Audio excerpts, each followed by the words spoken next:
Hi, Gregory. How you doing today? I'm great. So great to see you. It's actually I can see evening your for kitty me, cat. though. Yeah. Yeah. Now, where are you located? I'm in Armenia, which is about halfway around the world from you, 12 hours ahead of Pacific time.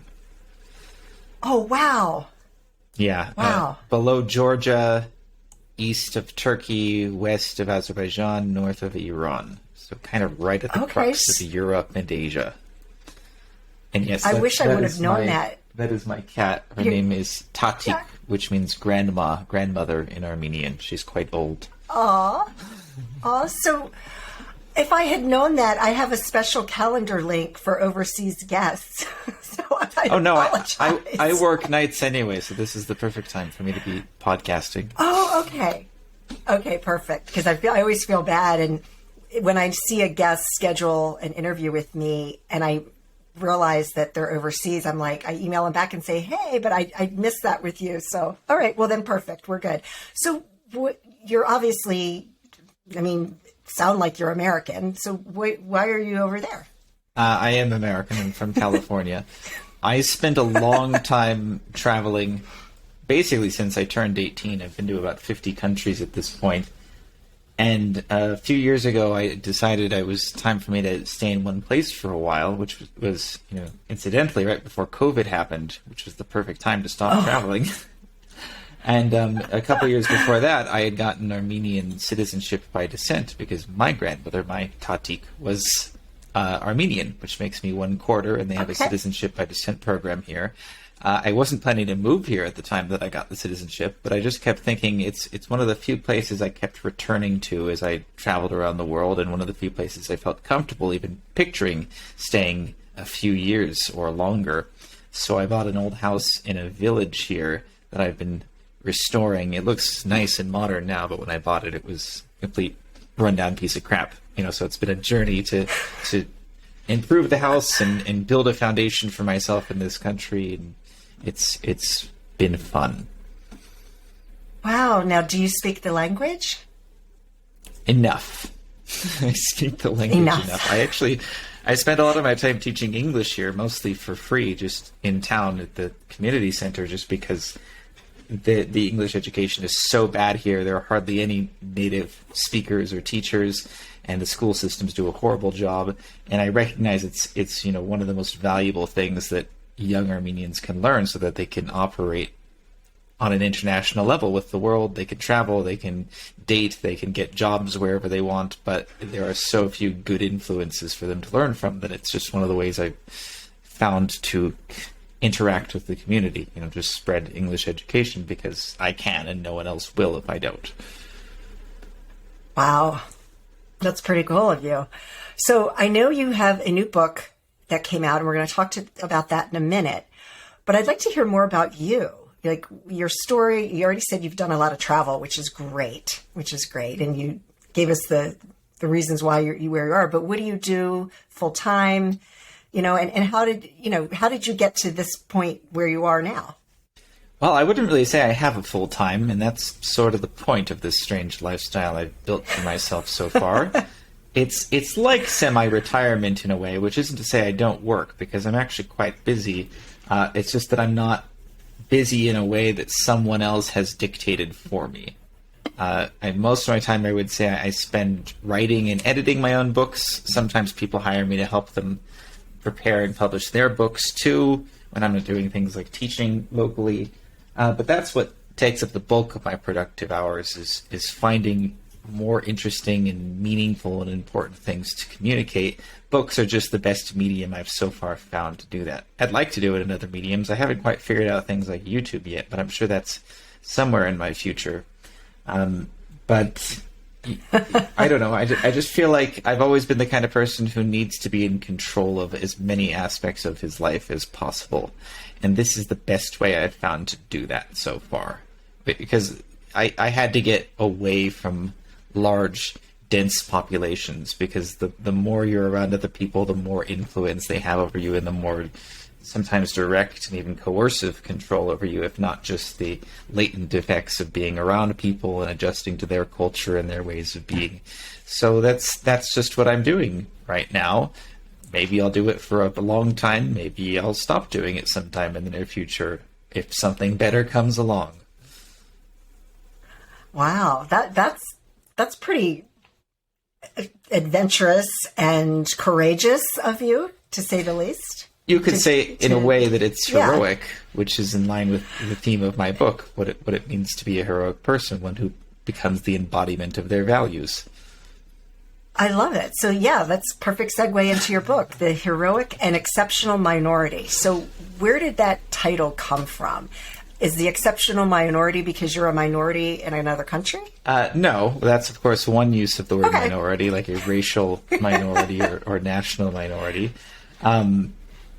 The title really came from what the intersection of two important concepts that really define the entire message of the book. When a person is heroic, which I just kind of casually defined as somebody who seeks to become an embodiment of their values.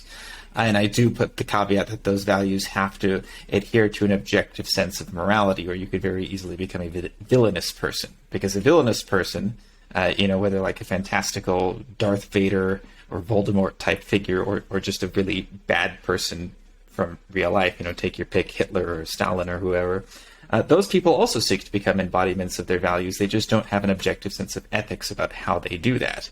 Hitler was a really driven guy. He couldn't have done all the horrible things he did if he wasn't, right? He knew what he wanted. That's right. And he worked damn hard to try to achieve that. But he wasn't a heroic person because he did not do it ethically, in an objective sense, and with rules that apply to everyone. He made up his own rules as he went along because that was more important to him than being an ethical person, right? So there's that important caveat that comes. It's not just, hey, do whatever you want because it's what you want to do. No, that's a very dangerous way to think. And then the exceptional part, anyone can seek to be a heroic person if you take that to mean that you seek to become the embodiment of your values, whatever your values are. The exceptional part is somebody who is difficult or impossible to categorize along with the norms that define their culture or even humanity as a whole, which is where things get really interesting, because exceptional people usually end up being extremely intelligent, extremely gifted in some way, just having a really unique perspective and way of seeing things that makes it extremely difficult for them to operate the way the people around them tend to, which means that by default, by definition, they have to forge their own path because what everyone else is doing will not work for them for whatever reason. And so I didn't want to limit it to just like, oh, if you're a high IQ person or if you're a really artistic person or whatever, but whatever it is, your nature makes it impossible for you to function the way that other people do, which means you have to go out and find some way to live that no one else is going to provide for you, because culture and society don't cater to the exceptions. They cater to the majority, to the norms, not the minority, right? Unfortunately, but there's nothing they can do, right? You have to figure that out for yourself because you are an exception. You are part of the exceptional minority. Exception literally just meaning an exception to the rule, not part of the norm. Got it. Interesting. So what's behind this book? Like what was the thing that you said to yourself, I have to write this book, and why? Well, this was some of the books I've written. This was my fifth book, and I'm almost done with my sixth now, actually, which is called Everyone is an Entrepreneur. That'll be out probably within a month. But this one, it wasn't just like a flash inspiration. Oh, I got to write this book. This was a very slow burn and build up. I spent about 3 years slowly writing and editing and rewriting this book. And it's not even a very long book. It's only about 200 pages or 50,000 words. If you want to see the cover, mm-hmm. I really like what my designer did with that. Oh, nice. Yeah, I've written longer books. I wrote another book that was about twice as long, 400 pages, while I was writing this book. Like, it took so long to really craft exactly what was going to be in this book, and every sentence that was necessary or not necessary, and every paragraph, and why does this chapter have to come after this chapter? And, there was so much micromanagement involved in this book, because of the nature of what the book is and the emotional tones I wanted to carry with it and the specific type of person I wanted to speak to with this book. I didn't want it to be just a conversational, for the masses, generic self-help, philosophy, spirituality, how to live a better life type of book. I wanted it to be a very specific type of message for a very specific type of person. The kind of message I probably needed when I was 20 or even younger, even as a teenager. And that's really that. And there's two kinds of people I think the book is really meant for. That young person who's at, we could say, the beginning of their heroic journey, to use like Joseph Campbell's hero's journey. There's a moment where they have to make a decision to cross the threshold and enter the special world where they're no longer in their ordinary world, where they know how things work. They've embarked on some dangerous quest to get something of great value, and they don't know what's going to happen next, right? That's like the archetypal hero's journey. So the book is kind of for the person who's either about to take that step or already has taken it and they don't know what the heck is going on now. Or it's for people who are in a position to kind of mentor and guide such people. So usually from the previous generation, the Obi-Wan Kenobi or Gandalf or Dumbledore type figure, who tells the young protagonist, here's the kind of journey you're on, Harry. You got to stop Voldemort from carrying back. Luke, use the Force. Become a great Jedi like your father, These, and I talked about that in the book, that there's a reason we have these recurring patterns in our stories, because they appeal to something very deep and fundamental too in our psyche when we seek a sense of importance and meaning and we want to go do something that no one's ever done before. There's a reason we fall into these patterns. So the book is kind of built around that. Nice. So what would you tell? So let's take both sides of that. For somebody who is about to, in their early 20s or whatever, about to embark on a journey, what would you say to that person? What do you say in the book to give them guidance? Yeah, well, obviously I can think of what I would have wanted to hear, but what is appropriate for me is not necessarily appropriate for everyone else, because no two people's journeys are the same, which is why I can't write a book that's just giving people specific advice and to do this with your life and then get this kind of job and marry this kind of person, because it just won't work for everyone. Well, of course. All I could do was describe general categories of like emotional conflicts that are likely to happen. But even then I can't tell you like in what proportion they will happen to you. I will tell you, like, here's how anger might affect your life, but I can't tell you, you're a really angry person, and that's something that's going to occupy a lot of your life. I can just say, this is a category of things that you will experience in some form, and here's another one. Here's one about fear. Here's one about arrogance and having a sense of self-inflation, and here's one about being too humble and not believing in yourself enough, But I can't tell you which kind of person you are, where you need to figure out which ones are most relevant to you, which ones you're likely to struggle with, which ones you are struggling with, and then, what makes sense in your circumstances, what to do about them. I can only talk about them in that principled, general kind of way. So that's really what the book is. It's 36 short chapters, each one covering what I considered a principled and general category of problem or accomplishment that the heroic and exceptional person needs to figure out how to deal with. Okay, I got it now, and I like that, because it sounds like it sounds like you not necessarily have to read it from start to finish, but like, oh, okay, here's a section that applies to me today. Next week it may be this, right? That kind of thing. It's funny. I have had a couple people at least email me saying they read it all in one sitting, like they just couldn't put it down. But it's really not meant to be read like that. It's like I want you to take a few days in between each chapter and think like, oh wow, was that really true for me? How does that apply in my life? Do I need to read that again? And there's definitely a kind of a logical progression to the chapters, like where the later chapters will make more sense in the context of the earlier chapters. But yeah, absolutely, you could skip around to, I really having some issues with fear right now. Like, so let me read that chapter, because that's what's on my mind right now. So it really could be like a reference book for people that they can always refer back to. Yeah, and because the chapters are quite short, you could read one in 5 to 10 minutes, and then just put the book down for several days if you wanted to. That's great. That's great. So you're on your 6th book now. So what are some of the other books that you've released? that you can talk about? So the one I wrote while I was writing this one is actually a book about how to write and publish books. It's quite meta in that sense. Oh, nice. The Influential Author: How and Why to Write, Publish, and Sell Nonfiction Books That Matter. And there are 1,000 self-publishing guides on Amazon, and I've read a good deal of them, and they're 90% redundant, right? It's just the same information recycled, regurgitated over and over again. Here's how to write a book. Here's how to publish it. And I got into writing and self-publishing both my books and other people's books just through trial and error. A woman who was supposed to do this for me ripped me off, and I had to figure out how to do it all myself. And that's how I realized I have a really deep passion for this kind of long-form communication. Like, I knew I was passionate about things like education and communication in general, but I never even realized actually books are a really natural fit for someone like me.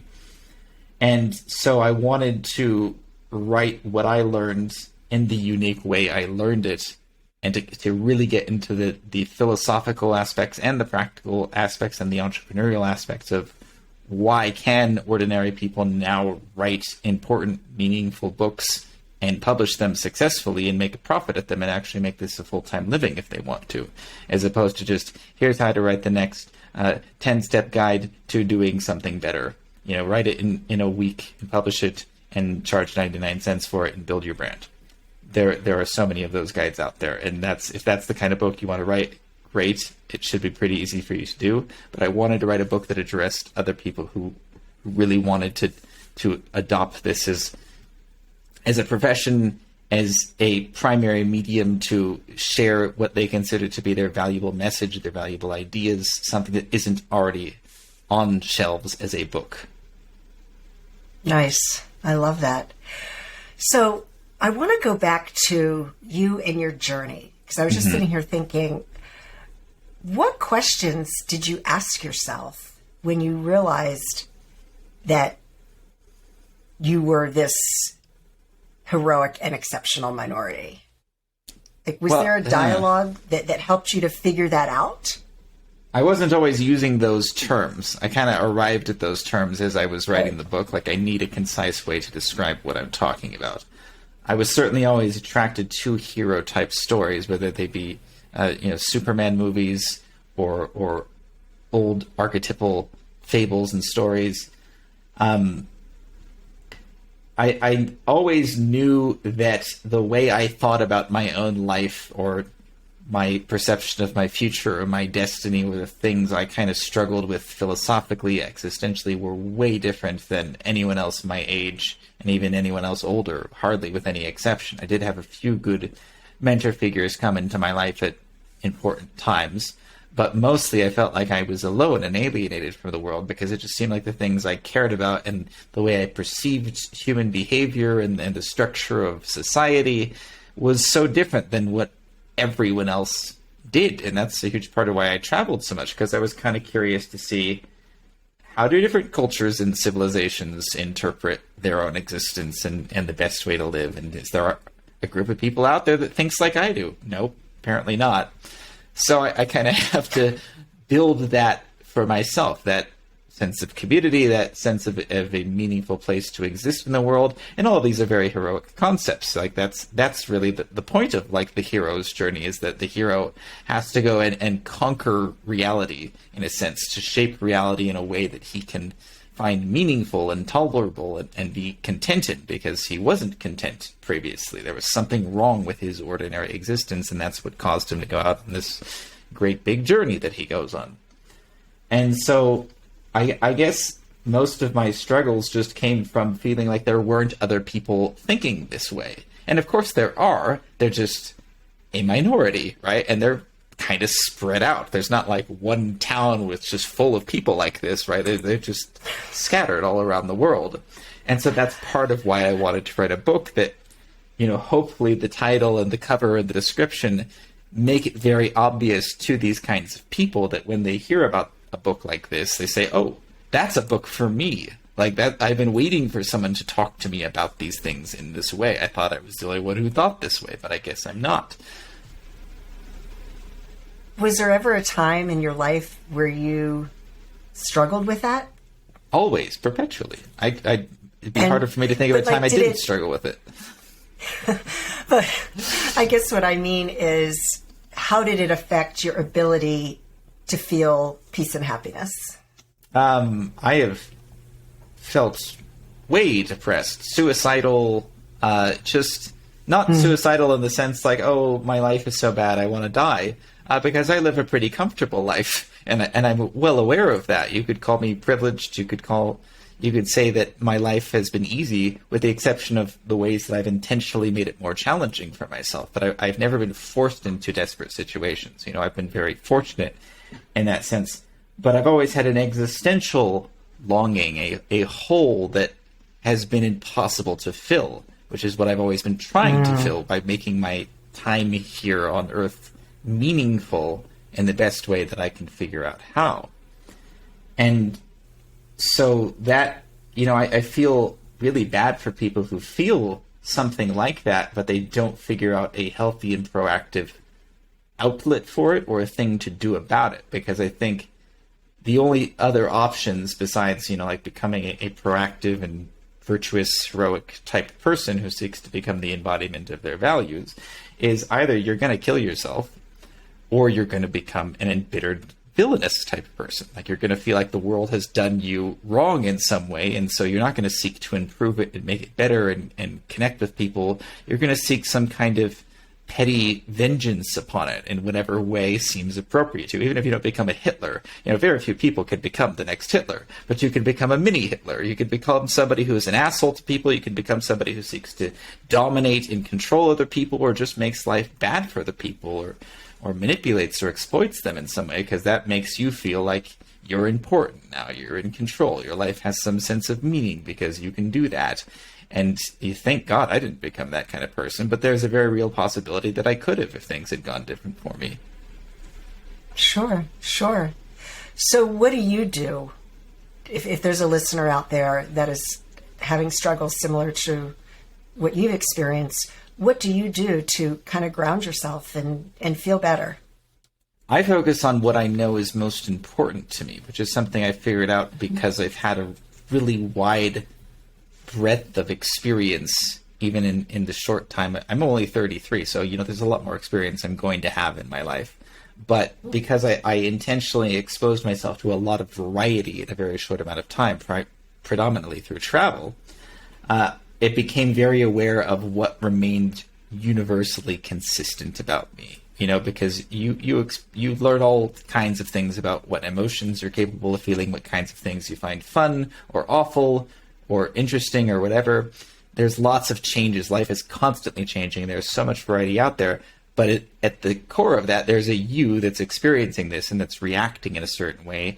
And you start to piece together, okay, so this thing seems pretty much always to be at the forefront of my attention. This thing I always notice. This thing always righteously pisses me off, or whatever it is. Anything can get a strong reaction out of you, either positive or negative, is a pretty good indicator that this is kind of important to me. This might be fundamental to my identity and my experience of life.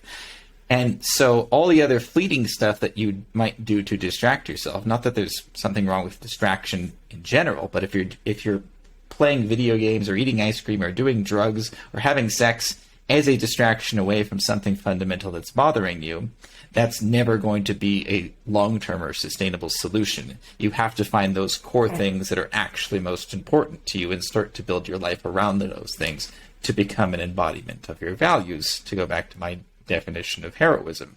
Because anything else is not going to work. And I encourage you to try, because you have to figure that out through your own personal experimentation. Don't say, well, this guy Gregory said to do this. No, I'm saying get to the point where you agree with what I'm saying through your own personal experimentation. I'm just telling you this is what you're going to figure out if you do end up experimenting like I did, like so many other people do. And then minimize the amount of time you have to waste and suffering you have to go through to get to that point where you make the conscious choice. Okay, I know who I am now. I know what's most important to me. So I might as well now start consciously choosing to live my life in such a way that I am embodying those things, because anything else is not enough for me. I love that. That was really, really, really valuable. Thank you. I hope so. Wow. No, that was really great. So is there anything else that you'd like to share with the audience today?